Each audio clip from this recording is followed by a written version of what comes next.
Today I've got the great pleasure of having a chat with Sharon Peoples, who lives in Canberra. And thank you very much for being part of Ain't the Archies. As you had notified me, this year's 100 years that the Archibald's been going in Australia. So it's really opportune that here we are as fibre artists celebrating our love for portraits. So thank you. You chose Julie Ryder, who's I know both a friend and a great colleague as a fibre artist, as your portrait. Can you talk a bit about why you chose Julie?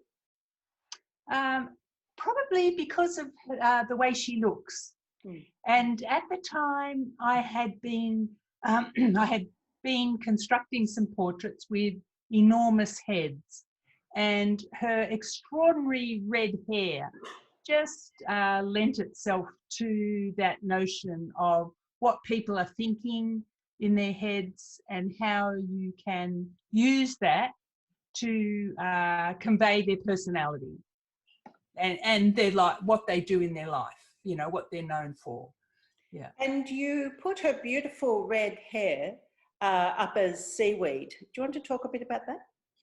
Yeah, we were down on the south coast of New South Wales, and she was collecting seaweed, and there were this red-brown kelps that just looked like her hair. And I had been working really hard, and I left her to collect, and I laid down on the sand and fell asleep. But as I woke, I could imagine her laying in the sand with her hair and running into the kelp. So it was, you know, being there and experiencing the beach and watching her work that brought about the how I would make this portrait. Yeah. It's a very striking piece. It's quite a large piece. Could you tell us a bit about your technique?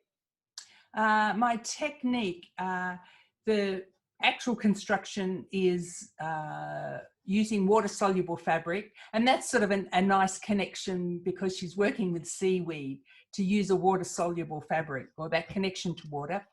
And I do a lot of drawing and really drawing fine lines and laying it out like a collage, laying out the drawing, cutting out, repasting and whatever. And then I would make a big tracing of the whole thing, then trace that onto the water-soluble fabric and work that way. But I also make other parts as well, make extra seaweed, extra bits and pieces that I add on afterwards. So trying to layer it is how I've been working in the last 2 years. And that's what I did with this portrait. Do you like making portraits?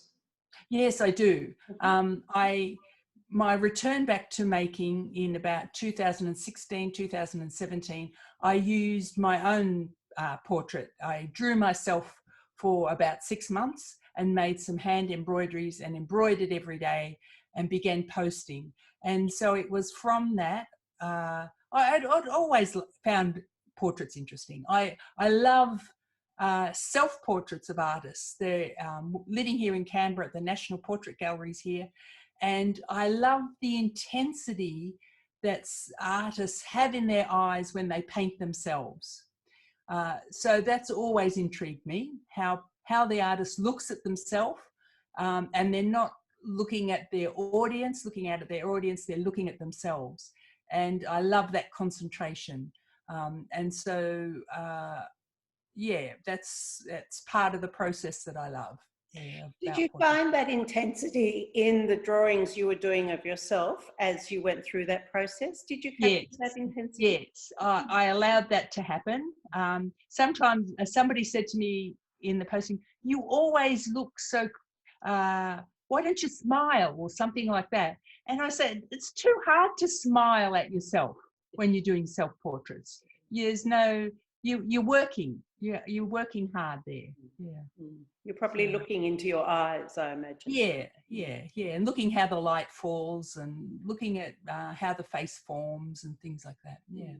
no. I just have enjoyed over the last few years portraits, and luckily, 2 years ago, I was lucky to see Artemisia Gentileschi's self-portrait unexpectedly in the Queen's picture collection.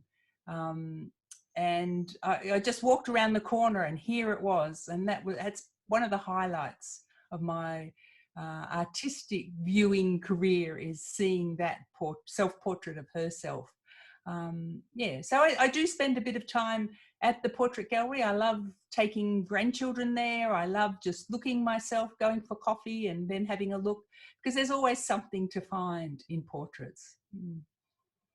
Thank you so very much, Sharon, for being part of this wonderful exhibition. I'm so delighted with it.